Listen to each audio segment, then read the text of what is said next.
So if you've known whenever I made an episode, if you know there are certain things that I do, which gives everyone an idea what players do I love, and coming from the London Colney, coming from the Hayland Academy. One of them is definitely Miguel Aziz. So I don't think so he's being treated right in Portsmouth. So that's not just my thinking.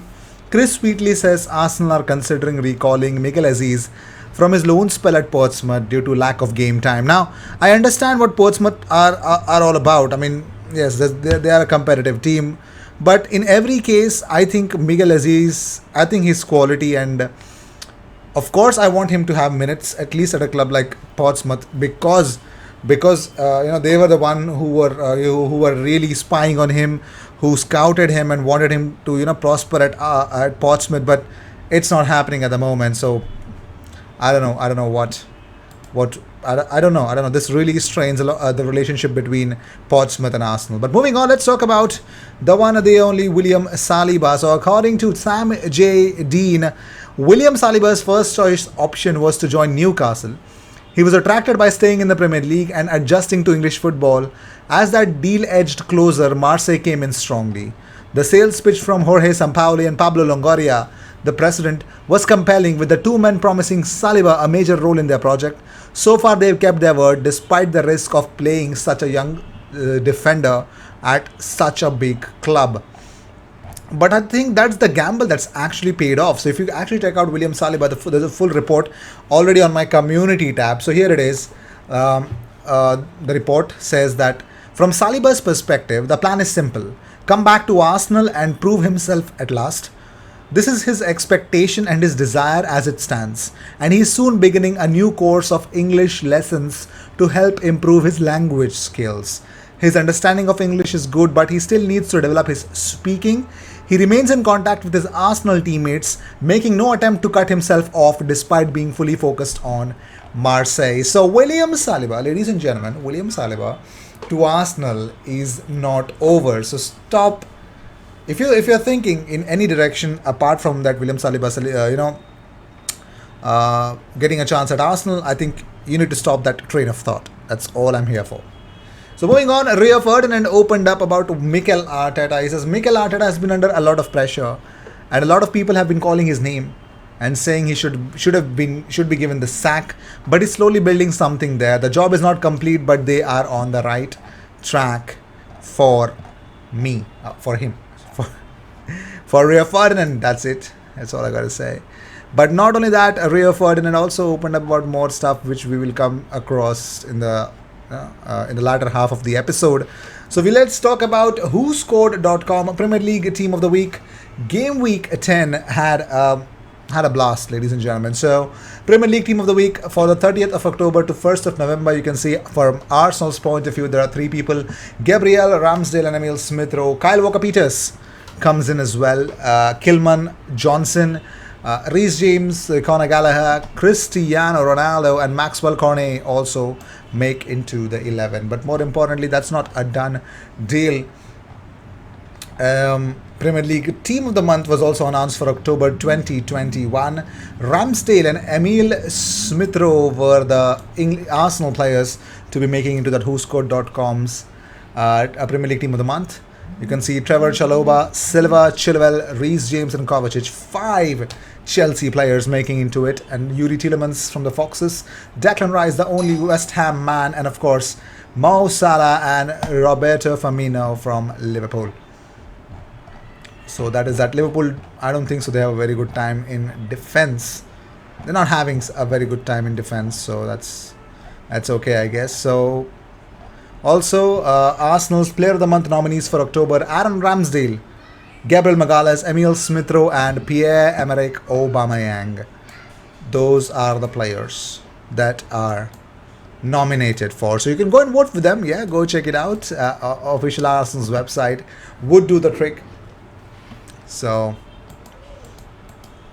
that is that. So Rio Ferdinand names 2 Arsenal stars that have really impressed him, and the Arsenal duo that he loves is Alex Lacazette and Pierre-Emerick Aubameyang. Speaking on his vibe with 5 podcast. He says that the manner in which Arsenal went there and gave them a quick 1-2 early doors in the game was, for me, one of the best performances I've seen in that first half. There was an element of control about it there for the first 25 to 30 minutes. What I liked about the team was I saw a humbleness in Aubameyang and Lacazette in the way they played. They got back into a system. Again, they got back into a structure and they played for that team and led by example. I think they've lacked that leadership on the pitch when I watched them at times, and them too, for me, showed in that game. So, ladies and gentlemen, that is that. The next game for Arsenal is, of course, Watford. How things will turn out, nobody knows. We'll just wait and watch. Moving on, so it looks like Ramsdale has another admirer. Former Crystal Palace chairman Simon Jordan has claimed that Ramsdale is better than Emiliano Martinez. Well, the whole of Emirates thinks that. But anyways, let's hear out what Jordan has to say. Jordan says he was phenomenal Saturday. Not just phenomenal with the save from the free kick, but phenomenal with the number of saves. His distribution, I think, is beyond Pickford. I think it's a different level to Pickford. I think it's up there with Edison. Some of the balls that he played out, both from his hands and his feet, were absolutely unbelievable in terms of accuracy and the power and the precision to them. But his overall commanding and demanding, even when he turns round to the fans who are giving him some and gives it back, but that's the character of the guy. He's a very strong looking goalkeeper in all aspects. Like everything, people underestimate. That's why goalkeepers are now going for £70 million. It's been a long time coming. Most people understand that a good goalkeeper wins you games. Fantastic, fantastic. That's really cool. That's really, really cool. But talking about more stuff, here's a shocker for you guys. Unai Emery is about to be the Newcastle manager. Well, Newcastle, David Ornstein's tweet will clear a lot from the picture. So, Newcastle managers search down to 2 final, candidates. Number 1 is Unai Emery. Number 2 is Eddie Howe. Emery preferred candidate will come down to whether Newcastle are prepared to meet his personal terms and pay the sort or money he was on at Arsenal. Compensation to Villarreal, 6 million euros. That's they got to buy out his contract. Yeah, that's what they got to do. So cool. So Liverpool and Arsenal are battling it out to sign Real Madrid playmaker Marco Asensio, according to El Nacional. The report claims that the Premier League duo are among 5 clubs keen to sign the Spaniard in the coming months, but named German giants Borussia Dortmund as the favourites to land the attacking midfielder. I don't think so. I think Dortmund would be a very big downgrade for him. I'd rather want him to stay at Real Madrid because I don't know. He's a kind of a player that is untouchable. I don't think so. There is any way that one should consider that Asensio might move away from Real Madrid. Rio Ferdinand has lauded Emil Smith-Rowe, Bukayo and Aaron Ramsdale. He says, it was one of the best performances I'd seen in that first half. Okay, my 2 favorite players are Saka and Emil Smith-Rowe in that team. Every time the ball goes to Saka, I think something could happen. Same with Emil Smith-Rowe. I think that's that. Yeah, fantastic, of course. Because they are fantastic, that's all it is. So moving on, it looks like Dennis Bergkamp could be influential in a shock move between Arsenal and Manchester United. So it looks like the Daily Star report that Bergkamp is in contact with Donny van de Beek over the midfielder's future. That is because Van de Beek is dating Bergkamp's daughter Estelle. The Arsenal legend reportedly advised Van de Beek to secure a Premier League switch in 2020, but it did not work out well with him and Manchester United. So as things stand, that's what it is going to be. Well, I didn't know that. That's the power of Dennis Bergkamp, but all hail Dennis. So Deuce Mola is really, finally he got his chance to play for Victoria Clown. So, last night Muller experienced what could prove to be a turning point in terms of his loaning spell, as he scored his first goals in senior football. He hit a brace as Victoria Clown beat Unterschbach in the Middle Rhine Cup. Damn it, I hope I pronounced it in the right way. I don't think so it was right. But although it wasn't a particularly high profile game, it was still a useful experience for Deuce Mola. He scored 2 goals, damn it. So let's see where this will take him. I hope to the heights. But Internacional striker Yuri Alberto has admitted he has dreams of playing in Europe amid interest from Arsenal and Everton, speaking to Globo Esporte. He says every player dreams of one day playing in Europe in a big league. I'm very happy at Inter. I love this club. The way the fans welcomed me, everything has been wonderful. But I do dream of going to Europe. So let's see, let's see.